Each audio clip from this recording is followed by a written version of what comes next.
December 4, 2025 Delhi పాలమ్ ఎయిర్పోర్ట్లో జరిగినటువంటి ఒక సంఘటన ప్రపంచ దేశాలను మొత్తం షాక్ అయ్యేలా చేసింది. ఒక భారీ రష్యన్ ట్రాన్స్పోర్ట్ ఎయిర్ క్రాఫ్ట్ అలాగే ఒక ప్రెసిడెంటల్ ప్లేన్ ల్యాండ్ అయ్యాయి. ఆ ప్లేన్లోంచి ప్రపంచంలోని సగం దేశాలు అలాగే అమెరికా, నాటో, G7 కంట్రీస్ విలన్గా ప్రొజెక్ట్ చేసినటువంటి వ్యక్తి దిగాడు.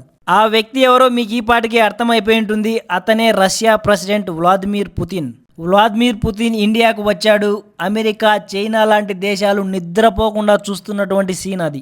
రష్యా ఉక్రెయిన్తో ఎన్నో సంవత్సరాల తరబడి యుద్ధం చేస్తోంది. అలాగే అమెరికా, చైనా లాంటి కంట్రీస్ పుతిన్ను గ్లోబల్ విలన్గా చిత్రీకరిస్తున్నటువంటి సమయంలో చాలా అడ్వాన్స్డ్ ఆయుధాలను తయారు చేస్తున్నటువంటి రష్యాకు ప్రెసిడెంట్ అయినటువంటి పుతిన్ ఇండియాకు రావడం చాలా దేశాల గుండెల్లో గుబులు పుట్టిస్తోంది.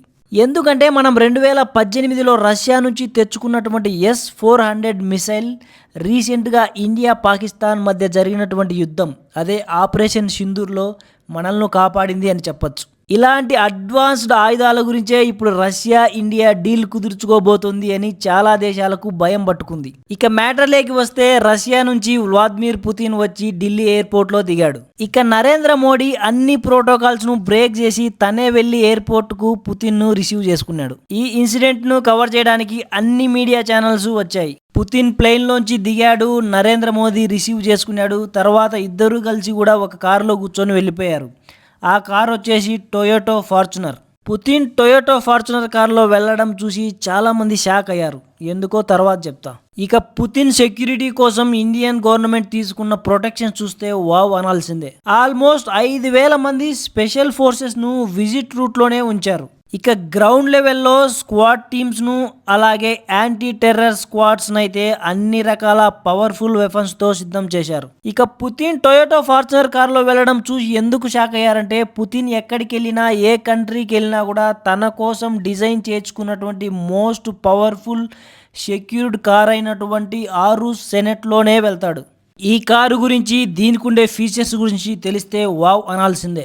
ఈ కారుకుండే సెక్యూరిటీ ఫీచర్స్ వల్ల ఈ కారు విలువ 100 కోట్లకు పైనే ఉంటుంది. దీనికి ఉన్న ఆర్మర్ ప్రొటెక్షన్ లెవెల్ VRI, అంటే దీని మీద ఎలాంటి గన్స్తో అటాక్ చేసినా, అంటే మిలిటరీ స్నైపర్ రైఫిల్తో, బుల్లెట్తో, దీనికి ఉన్న ఆర్మర్ ప్రొటెక్షన్ లెవెల్ VRI, అంటే దీని మీద ఎలాంటి గన్స్తో అటాక్ చేసినా, అంటే మిలిటరీ స్నైపర్ రైఫిల్తో అటాక్ చేసినా కూడా బుల్లెట్ లోపలికి కూడా వెళ్ళదు. ఇక ఈ కార్ అద్దాలు వచ్చేసి దాదాపు 6 సెంటీమీటర్ల మందంతో ఉంటాయి. అంటే ఎలాంటి శక్తివంతమైన వస్తువుతో పగలగొట్టినా, ఎంత పవర్ఫుల్ గన్తో కాల్చినా కూడా బుల్లెట్ లోపలికి వెళ్ళదు. ఇక ఈ కార్ వచ్చేసి బాంబ్ ప్రూఫ్, అంటే కారు కింద ఎలాంటి బ్లాస్ట్ చేసినా కూడా అసలుకు బ్లాస్ట్ జరిగినట్లు కూడా పుతిన్కు తెలియదు. అంత పవర్ఫుల్గా ఉంటుంది ఈ కార్. ఇక ఈ కారుకు ఉండే స్పెషల్ సెక్యూరిటీ ఫీచర్ ఏంటంటే, బయట నుంచి ఎలాంటి విషవాయువులను కూడా లోపలికి రాకుండా చూసుకుంటుంది. సో ఇలాంటి ఇంత పవర్ఫుల్ అయినా అలాగే సెక్యూరిటీ ఉన్నటువంటి కారును కాదని ఒక టొయోటో ఫార్చునర్లో వెళ్ళాడు అంటే పుతిన్ మోదీ మీద ఉన్నటువంటి నమ్మకం, వాళ్ళ ఫ్రెండ్షిప్ అలాంటిది. కానీ టొయోటో ఫార్చునరే ఎందుకు? ఏ రేంజ్ రోవరో లేకుంటే ఏ మెర్సిడీస్లోనో వెళ్ళొచ్చు కదా. దాన్నే బ్రాండ్ పాలిటిక్స్ అంటారు. దానికి ఒక ప్లాన్డ్ అలాగే డీప్ మీనింగ్ ఉంది. అదేంటంటే, రేంజ్ రోవర్ కార్ను టాటా కంపెనీ ఓన్ చేస్తున్నా సరే దాని మ్యానుఫ్యాక్చరింగ్ అంతా కూడా బ్రిటన్ చూసుకుంటుంది. అలాగే మెర్సిడీస్ కార్ వచ్చేసి జర్మనీ బ్రాండ్. ఇక్కడ పాయింట్ ఏంటంటే, ఉక్రెయిన్తో రష్యా చేస్తున్నటువంటి యుద్ధంలో ఉక్రెయిన్కి ఆయుధాలు ఇస్తున్న దేశాలు వచ్చేసి బ్రిటన్ అండ్ జర్మనీ. అందుకే పుతిన్కు ఈ 2 దేశాలంటే అస్సలు పడదు. తను ఎనిమిస్లా భావించే కంట్రీస్ తయారు చేసే కార్లలో పుతిన్ కూర్చుంటే అస్సలు బాగుండదు. అలాగే మీడియా కూడా ఆ విషయాన్నే హైలైట్ చేస్తాయి. అందుకే ఇండియన్ గవర్నమెంట్ కొంచెం తెలివిగా ఆలోచించి యూరోపియన్ కార్స్ను పక్కన పెట్టి జపాన్ కంపెనీ అయినటువంటి టొయోటోను సెలెక్ట్ చేశాయి. ఇక మోడీ, పుతిన్ కలిసి ప్రైవేట్గా కూర్చొని మాట్లాడుకుంటూ డిన్నర్ చేసిన తర్వాత మీడియా పుతిన్ను కొన్ని క్వశ్చన్స్ అడిగింది. వాటికి పుతిన్ అద్భుతమైన అదిరిపోయే ఆన్సర్స్ ఇచ్చారు. అవేంటంటే, అమెరికా, యూరోప్ దేశాలు ఇండియా మీద ప్రెజర్ చేస్తున్నాయి కదా, ఇండియా దీన్ని తట్టుకోగలదా? దానికి పుతిన్ ఇచ్చిన ఆన్సర్ అయితే, ఇండియాకు వ్యతిరేక దేశాలన్నిటికీ కూడా గూబ గుయ్యమనేలా ఉంది. అదేంటంటే, ఇండియా ఇప్పుడు 77 ఏళ్ల క్రితం ఉన్నటువంటి దేశం కాదు. ఇండియా ఇప్పుడు బ్రిటిష్ కాలనీ కాదు. ఇండియా ఇప్పుడు సూపర్ పవర్ కంట్రీ. నా ఫ్రెండ్ మోదీ ఎవ్వరి బెదిరింపులకు, ఎవ్వరి ఒత్తిళ్లకు లొంగే రకం కాదు అని ఆన్సర్ ఇచ్చాడు. ఇక రెండవ క్వశ్చన్ ఏంటంటే, ఇండియా రష్యా నుంచి ఆయిల్ కొని రష్యా ఉక్రెయిన్తో చేస్తున్న యుద్ధానికి రష్యాకి ఇండైరెక్ట్గా ఫండింగ్ చేస్తోంది కదా అని ట్రంప్ అన్నారు. దాని మీద మీ స్పందన ఏంటి అని అడగ్గా, అమెరికాకు ఒక న్యాయం, ఇండియాకు ఒక న్యాయమా? అమెరికా మమ్మల్ని ఆయిల్ అమ్మొద్దంటోంది కదా, కానీ అమెరికా తమ దగ్గర ఉన్నటువంటి న్యూక్లియర్ పవర్ ప్లాంట్స్ నడపడానికి వాడే యురేనియం ఫ్యూయల్ మా దగ్గరే కొంటోంది. ఇప్పటికీ కూడా ఇది జరుగుతుంది. సో అమెరికాకు మా దగ్గర ఆయిల్ కొనే హక్కు ఉన్నప్పుడు ఇండియాకు ఎందుకు ఉండదు అని అడిగాడు. ఇక మూడవ క్వశ్చన్ వచ్చేసి ఆయుధాల గురించి.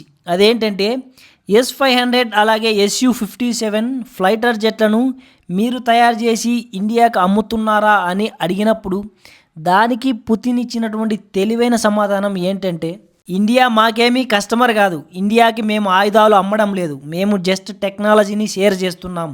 బ్రహ్మోస్ మిసైల్స్ మేము ఇండియాతో కలిసి తయారు చేస్తున్నాం. Su-57 మీద చర్చలు జరుగుతున్నాయి. హై టెక్నాలజీ వెపన్స్ని ఇండియాలో తయారు చేయడానికి మేము కూడా రెడీ అని చెప్పారు. మేము టెక్నాలజీ అమ్మడం లేదు, అవి ఎలా తయారు చేయాలో నేర్పిస్తాం అని అన్నారు. ఇంకొక ముఖ్యమైన విషయం ఏంటంటే, గడిచిన ఏడాది కాలంలో ఇండియా మరియు రష్యా మధ్య జరిగినటువంటి బిజినెస్లలో 96% ట్రాన్సాక్షన్స్ అన్నీ కూడా మన ఓన్ నేషనల్ కరెన్సీలోనే జరిగాయి. అంటే మనం రష్యా దగ్గర నుంచి ఏమన్నా కొన్నా, అలాగే మన దగ్గర నుంచి రష్యా ఏమన్నా కొన్నా కూడా డాలర్ వాడటం లేదు. అంటే మనం రష్యా దగ్గర నుంచి ఏమన్నా కొన్నప్పుడు మన కరెన్సీ అయినటువంటి రూపీస్ ఇస్తున్నాము, అలాగే మన దగ్గర నుంచి రష్యా ఏమన్నా కొన్నప్పుడు రష్యా కరెన్సీ అయినటువంటి రూబెల్స్ ఇస్తున్నారు. ఇలా ఎప్పుడైతే ఇలాంటి రెండు పెద్ద దేశాలు డాలర్ను పక్కన పెడతాయో అప్పుడు అమెరికాకి ఆ దేశాల మీద ఆంక్షలు పెట్టే పవర్ ఉండదు. మనం అసలు డాలరే వాడనప్పుడు వాళ్ళకు మన పైన ఎలా రైట్స్ ఉంటాయి చెప్పండి? మనం వాళ్ళ డాలర్ వాడుతుంటే వాళ్ళు ఇష్టం వచ్చినట్టు చేస్తారు అమెరికన్స్. ముఖ్యంగా ట్రంప్ వచ్చిన తర్వాత ఇది మరీ ఎక్కువైపోయింది. అందుకనే దీన్ని అలాగే అమెరికన్స్ను అవాయిడ్ చేయడానికి ఈ పద్ధతిని రష్యా అండ్ ఇండియా ఫాలో అవుతున్నాయి. ఇప్పుడు పాకిస్తాన్ దగ్గర J-35 స్టెల్త్ జెట్ ఉంది. ఇది వాళ్ళు చైనాతో డీల్ కుదుర్చుకొని తెచ్చుకున్నటువంటిది. ఇక అమెరికన్స్ దగ్గర F-35 అనే స్టెల్త్ జెట్ ఉంది. ఇది గాలిలో కనిపించకుండా వెళ్ళి పేల్చేస్తుంది. ఇప్పుడు ఇండియా దగ్గర S-400 మిసైల్ ఉంది. ఇది 400 కిలోమీటర్స్ దూరంలో ఉన్న ఫైటర్ జెట్ను కూడా పేల్చేస్తుంది. యాక్చువల్గా చెప్పాలంటే ఇదే మనల్ని కాపాడింది ఆపరేషన్ సింధూర్లో. ఇక ఇప్పుడు వ్లాదిమిర్ పుతిన్ రష్యా నుంచి ఇండియాకి రావడానికి కారణం వచ్చేసి S-500 అలాగే Su-57 గురించి మాట్లాడడానికి. S-500 డీల్ ఓకే అయితే F-35 అంటే అమెరికా దగ్గర ఉన్నటువంటి F-35 స్టెల్త్ జెట్ను మనం ఈజీగా పేల్చేయగలం. అందుకే ఇప్పుడు అమెరికా, పాకిస్తాన్, చైనా లాంటి దేశాలు వ్లాదిమిర్ పుతిన్ ఇండియాకు రావడాన్ని, అలాగే ఈ డీల్ గురించి బయటికి చర్చ రావడం గురించి చాలా భయపడిపోతున్నారు. ఎందుకంటే మన ఇండియా ఇప్పుడు వాళ్ళకంటే ఎక్కువ అడ్వాన్స్డ్ అయితే వాళ్ళు మనల్ని ఏమీ పీకలేరు కాబట్టి. ఇక ఇప్పుడు ఆల్రెడీ మనకు రష్యాతో ఉన్నటువంటి కొన్ని డీల్స్, అలాగే ఫ్యూచర్లో రాబోతున్న డీల్స్ గురించి మాట్లాడుకుందాం. షిప్స్ బిల్డింగ్ అంటే మనం రష్యా టెక్నాలజీ ద్వారా మన కంట్రీలోనే షిప్స్ను బిల్డ్ చేస్తున్నాం. దాని ద్వారా టెక్నాలజీ, ఆర్టిఫిషియల్ ఇంటెలిజెన్స్ అలాగే వెల్డింగ్ వంటి ఎన్నో రంగాల్లో జాబ్స్ జనరేట్ అవుతున్నాయి. ఇంకొకటి ఏంటంటే man power mobility and labour visa. దీని ద్వారా కేవలం 30 రోజుల్లోనే రష్యన్ టూరిస్ట్ లేదా వర్క్ వీసా వచ్చే విధంగా సైన్ చేశారంట. ఇక నుంచి రష్యాకు వెళ్ళాలంటే 30 రోజుల్లోనే వీసా వచ్చేస్తుంది. ఇక ఇప్పుడు జరగబోతున్న బిజినెస్ డీల్స్ వచ్చేసి, ఇది వరకు చెప్పినట్లు అమెరికా దగ్గర F-35 అనే ఫైటర్ జెట్ ఉంది. దాన్ని 5th జనరేషన్ జెట్ అంటారు. అదొక స్టెల్త్ జెట్, రాడార్ కు కనిపించదు, అలాగే దానికి సింగిల్ ఇంజిన్ మాత్రమే ఉంటుంది. దాని యొక్క వేగం తక్కువే, అలాగే ఎయిర్లో ఎక్కువసేపు ఫైట్ చేయలేదు, ఎక్కువ దూరం వెళ్ళలేదు, అలాగే మెయింటెనెన్స్ కూడా చాలా ఎక్కువ. అమెరికా దగ్గర ఉన్నటువంటి F-35 ఫైటర్ జెట్తో కంపేర్ చేస్తే మనం ఇప్పుడు రష్యాతో డీల్ కుదుర్చకపోయే Su-57 ఫైటర్ జెట్ చాలా అడ్వాన్స్డ్. ఈ Su-57కు 2 ఇంజిన్స్ ఉంటాయి. సేఫ్టీ ఎక్కువ, ఒక ఇంజిన్ ఫెయిల్ అయినా ఇంకోటి వర్క్ అవుతుంది. అలాగే ఇది 360 డిగ్రీస్ తిరగలదు. ఇంకా ఇది F-35 కంటే దూరం ఎక్కువ, అలాగే వేగం కూడా ఎక్కువగా వెళ్ళగలదు.